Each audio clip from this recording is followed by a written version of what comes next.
এখন আমরা আলহামদুলিল্লাহ সূরা শিখলাম, তারপরে গ্রামার শিখলাম। এখন আমরা মাসলা মাসাইল শিখবো।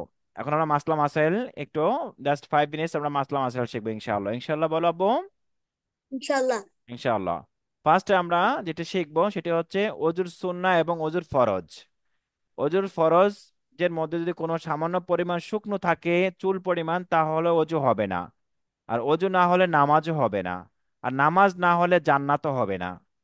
বুঝতে পারছো? তার মানে অজুর সাথে কয়টা জিনিস কানেক্টেড। অজু না হলে নামাজ হবে না, নামাজ না হলে কি হবে না? জান্নাতও হবে না।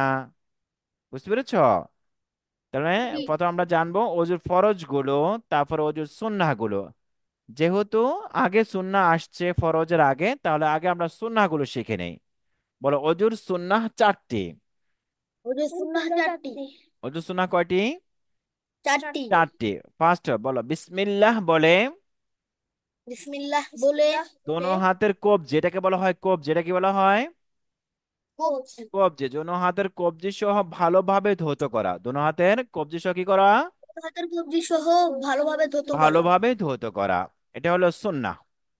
তারপর হচ্ছে দ্বিতীয় কাজ হচ্ছে মেসওয়াক করা। দ্বিতীয় সুন্নাহ কি?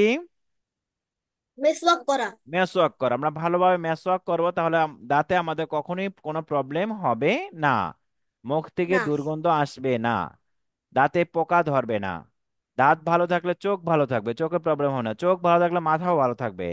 তার মানে দাঁতের সাথে অনেক কিছু কানেক্টেড। সেই জন্য দাঁতকে আমাদের যত্ন করতে হবে। দাঁত কি করতে হবে? যত্ন। যত্ন করতে হবে। এই জন্য আমরা মেসওয়াক করবো। কি করব? মেসওয়াক। মেসওয়াক করো। 2 নাম্বার কি বললাম? মেসওয়াক করা। 2 নাম্বার কি করা? মেসওয়াক করা। মেসওয়াক করা। নাম্বার 3, ভালোভাবে কুলকুল করা। ভালোভাবে কুলি করা। কি করা? ভালোভাবে কুলি করা। কুলি করে নেওয়া। নাম্বার 4, নাকে পানি দিয়ে পরিষ্কার করে ভালোভাবে ঝেড়ে নেওয়া। নাকে পানি নাকে দিয়ে পানি দিয়ে পরিষ্কার করে ভালোভাবে ভালোভাবে পরিষ্কার করে ঝেড়ে নাও। ঝেড়ে নেওয়া। এই চারটি হলো অজুর সুন্নাহ। প্রথমে আমরা এই চারটি কাজ করব। এই চারটি কাজ কমপ্লিট হয়ে যাওয়ার পর আমরা ফরজ শুরু করব। ফার্স্ট ফরজ হচ্ছে সমস্ত মুখ ভালোভাবে ধৌত করব। এটা হলো সমস্ত মুখ ভালোভাবে ধৌত করা। ফরজ। যদি চুল পরিমাণও শুকনো থাকে তাহলে অজু হবে না। একদম উপরে চুলের গোড়া থেকে এই থুতনির নিচ পর্যন্ত, এক কানের লতি থেকে আরেক কানের লতি পর্যন্ত ভালোভাবে 3 বার ধুয়ে নেব। 3 বার ধোয়া চুন না, কিন্তু ভালোভাবে আমরা ধুয়ে নেব। বুঝতে পেরেছো? জি। তারপরে নাম্বার 2 হচ্ছে দোনো হাতের কোনো। ফার্স্ট আমরা ডান হাতের কোনো সহ ধুবো 3 বার। তারপর নেক্সট আমরা বাম হাতের কোনো সহ 3 বার ধুবো। এটা হলো ফরজ। এটা হলো কি? ফরজ। ফরজ। নাম্বার 3, ফুল মাথা মাসাহ করা। মাথা কি করা? মাসাহ করা। মাসাহ করা। মাথা মাসাহ করার ক্ষেত্রে আমরা এই কনিষ্ঠ আঙ্গুলকে, কি আঙ্গুল? কনিষ্ঠ। এটা দিয়ে আমরা কানের মধ্যে আমরা এই করবো, মাসাহ করবো কানের লতি। তা এটা দিয়ে আমরা এই করব। এলো মাসাহ করা। নাম্বার 4, দোনো পায়ের টাকনু সহ, গোড়ালি মানে টাকনু সহ ভালোভাবে ধুতো করা।